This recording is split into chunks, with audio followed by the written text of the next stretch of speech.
Robbo, do you think that was going to end up 48-46 after the first 15 minutes or what?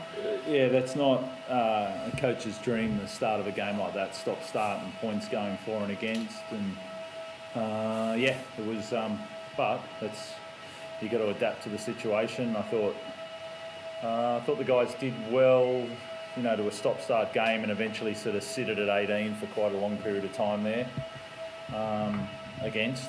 And then we sort of got back in control in that second half of our defensive line and our tackle, and yeah. Sam had a bit of a mixed bag. He's in everything. What do you make of his first game back? Yep. Yeah, that was sent for 10. Nice field goal, try assist, missed tackle. It was a mixed bag. But after a year out and an ACL and all of that, it's good to have him back. Teddy, how good was it to see him back on the field or play with him? Yeah, he's great for our team. It's not easy coming back from an ACL. Then the week he's meant to come back, he breaks his thumb, so he's had a tough road back. But he's worked really hard in his recovery for the last 10, 11 months, and yeah, it's just good to see him back out in the field playing some footy, and he creates so many opportunities for us, and just got to keep building on our combinations with Hugo there and have a good back end of the year. Robbo, what did you get right during the sin bin period to win that 10-minute slot 6-0? Well, it actually got often the effort areas go up because guys just get simpler, and then they just play much simpler footy.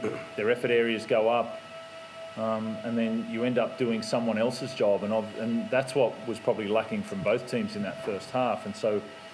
And even though it was 12 men, we wanted to keep the ball going. We thought if we kept the ball live, and it did, I think it was the longest live ball period was during the sin bin, and then we ended up getting a try from it. So, yeah, it was just a nice sort of clarity on what was the most important things during a sin bin. It's work for the mate next year and keep turning up. You mentioned the sin bin, Robbo. What did you make of that tackle there from Sam? Look, obviously you can't do that, but yeah, I feel like that's pretty heavy price for possibly the lowest contact that you could possibly put on a tackle. There's no force in that tackle at all.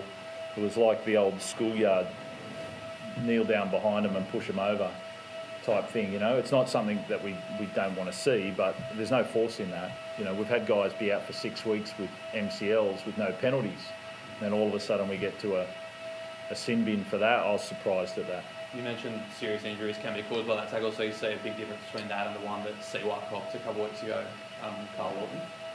Yeah, where it didn't get penalised. Yeah, to have the difference between the two seems extreme, to be honest.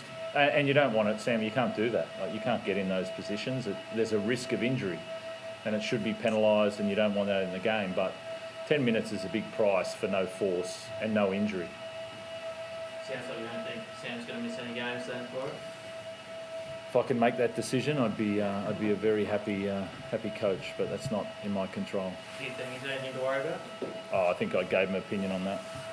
It seems like every game we go, Martin Wanga needed Wazir, what can't he do? Now, I know he needed his fullback to catch the ball today to get the try assist, but those sort of offloads come on the long list of other highlights. Is he like that at training? Do we see that sort of stuff, stuff at training? Yeah, he's blowing up at me for dropping that. I'll blame Bobby. This isn't a great pass, but he said to catch everything, so that's on me. But yeah, I think from the first time he came, it's a training. He was doing stuff like that, stuff in the air, flick passes, quick hand, like just coming up with stuff that became pretty regular for him. So yeah, we just got to give him some more ball, and he can create opportunities like that and do things that not many other players can do. So yeah, he's a very special player, and love him having him out there because he can create opportunities out of nothing, really. And conversely, Robbo, from a coaching perspective, in his first full season, where are you looking for him to improve, to add the polish to his game? Yeah, it's a bit. I think he's loving playing. I think you can see he's enjoying that. Our job is to basically get defensive principles right, get his tackling right, get his backfield carries right, and then he can do the rest. Do whatever you want on the back of that. It's pretty simple. So we hold him to those principles, and then we allow freedom on his other stuff. Teddy, you know what it's like to miss time with head knocks, but to put Victor Radley in for that try on his return from having to be a bit patient, spending some weeks out of the game, how special is that?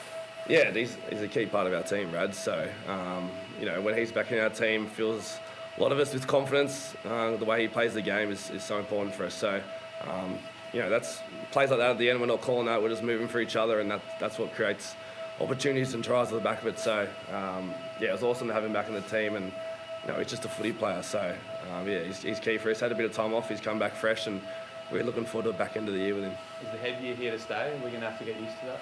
Yeah, I think so. I think it's a, you know, there's often an ego part that goes with it. He's copped a little bit off his mates at training, the players at training, but I think it goes to show the work that he's done in the break, the thought that he's had to it, and he'll do every little thing he needs to do to make sure that he stays on that field. Backing up from Queensland is pretty impressive. Oh, yeah. And then tonight going up against a Maroons teammate, and him and Val had a few clashes. What did you make of this game? Yeah, that was... Mal asked me in the telecast before the game just about he was going to be interested in how he backed up. I felt the same. I was really interested. You know, Teddy spoke to him yesterday in our meeting just about backing up from Origin as a young guy, and that was really impressive. You know, this kid's done some... It's been a good week for him. He's done some great stuff, and there's a long way to go, but that was a nice... it's a nice snapshot of his mindset, the way that he played today.